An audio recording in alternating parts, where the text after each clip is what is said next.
My name's Alan Shrom, but almost everybody calls me Al. I've been in a hiking club. I started in, well, let's go back. Was born and raised in Reading and lived right at the base of Mount Penn by the pagoda. So we were always up in the woods when we were kids, the forts up there and whatever. There was the woods, that's where we played. We didn't, came home when the street lights came on. That's when we had to get home. But in 91, I was on the Appalachian Trail at 183. I went south on the trail for about half a mile and ran into a snake. So I turned around and went the other way and went northbound for about a half mile and ran into another snake. And I thought, this is it for me. I'm never going to do this again. But then I gave it a second chance and I started section hiking the Appalachian Trail in Pennsylvania, and I finally got it done. And I started doing other places in New Jersey. I would hike over there. I would drive in. I'd walk in halfway and walk back out. And the next weekend I'd come back and go to the other end and walk in and walk back out. Took me a while, but then I did New York with Joan and George. We did New York, and we've been doing Connecticut. And George and I did the Appalachian Trail in Georgia at one of the conferences, and I did 100 miles in Virginia. And then I did Maryland and West Virginia, which isn't very much. But that's how I started hiking, 91 and 92. I joined BMECC because I had met George, I don't remember how anymore. Can you say his last name, George? George Schallenberger, who was well known for his hiking abilities and his speed, you know. Could never keep up with him, especially in the rocky sections. And he got me interested in doing trail work. So I would carry the chainsaw and he would use it. Went to 2 chainsaw classes to get certified. And that's how I started doing trail work. And I just liked doing trail work. I was a director for a couple times, and I'm a member of the Trails Committee and Trail Monitoring with Larry Kramer. Because George Schallenberger and I, we do a lot of the boundary work. We check the boundary to make sure nobody's infringing and repaint the blazes. Again, George finds them all and I carry the paint can. And some of that can be harder than hiking on the Appalachian Trail because there's no trail and it's just steep and rocky sometimes, and you're trying not to spill the paint. So that's my role in the club. Mostly I'm interested in trail work. I don't like to be in a position of like a secretary or a treasurer or a president or anything like that. I like BMEC, I like the people. A lot of interesting people met over the years, and they all love the trail. Especially Gene McCarney had a good time up there, but it just, everybody's interested in the trail and what they can do to preserve it. A trail tale I'd like to tell. There's a lot of them, but I'm thinking, I already said to Tracy about this. So I was going into Weed Whack one time off 183 North. It was a dreary day, a little foggy and rainy, and I just watched the Blair Witch Project. And it was deadly silent there, and it got really, really quiet, and a little ground fog, and it sort of gave me the jitters, so I weed whacked really quick and headed out of there. And there a time, my wife Helen and I were out hiking on, not on the Appalachian Trail, Second Mountain Trail. I was going to lead a hike, and I wanted to do it beforehand so I knew where I was going. And I wasn't sure where I was. I told her to wait somewhere. And I went down through, and when I came back up to look for her, I went a different direction. I couldn't find her. And finally, I retraced my steps and found her up there, and she was just up there sitting on a rock, oblivious to what she almost got. I'd almost lost her. So that was one trail tale.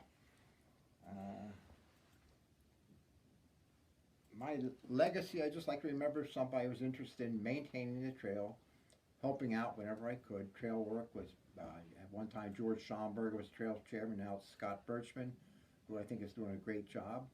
I like to work with him. He does a lot of trail work. He does a lot on his own, and he has Thursday trail trips that I usually can't go on because I'm working at Memorial Lake and Swatara State Park.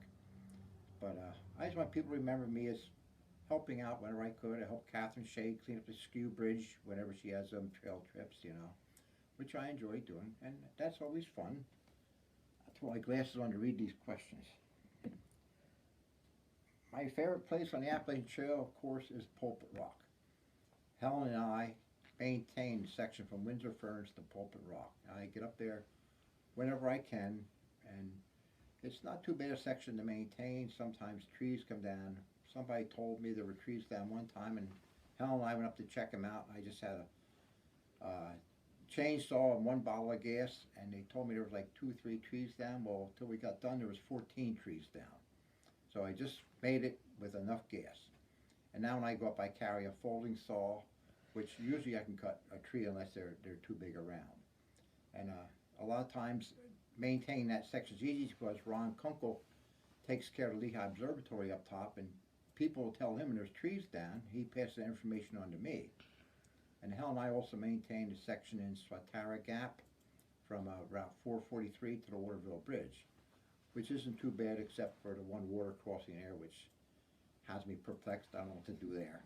Everything just keeps washing away what I put in. So, and that's about it. I just like being a member of BMECC, enjoy the hikes, enjoy the work trips. That's good. So, what was your your favorite trail on the Appalachian Trail at all? Section wise, it doesn't have to be Pennsylvania. Any place basically. Any place. Yeah. I sort of liked in New York, going up from I think it's called there's a zoo up there. I think it's Bear Mountain Preserve. Or it goes right through it. It goes through it, but when you go up those rocky section there, Bear Mountain, I think it's called. But yeah. Since I was up there with George and Joan Schallenberger, they put steps in there now, and that was a challenging section. And also Lehigh Gap. I like the rocks going up Lehigh Gap. I think that's really interesting. The worst part of the trail I don't really care for is going Port Clinton south up that hill. Was that about 1,000-foot descent? Yeah, 1,000-foot elevation gain in 2 miles. I took my son up there one time, and he was dying, and he asked me to stop, and I didn't let him know I was only too glad to stop, to let him rest up, because I wanted to rest too. And George and I were up there one time in January, and I was carrying a chainsaw, and I got about halfway up, and I thought, I'm just going to put the chainsaw down and go back down. George will come down and find the chainsaw, because I can't go anymore, but I made it, so that's about it. I mean, do you find it like when we're doing trail work sometimes on the trail, how do you carry your chainsaw? Do you have a special backpack to put yours in? George or has a pack he made as a scabbard like, and you put it's an old I guess frame pack. Yeah. And they have a plywood sheath on it, and they put the blade in first, and the motor's up by your head. That makes it a lot easier to carry, you know. How many pounds is that about? I think it might be about 20. I'm not sure, but it's no heavier than a backpack. It's lighter than a backpack. But then I have my pack on too with the gas and oil, my food and water. So. Wow. But I'm used to carrying it. I don't mind one bit, you know. That's good. What would you say? Can you explain more what a sawyer does on the Appalachian Trail?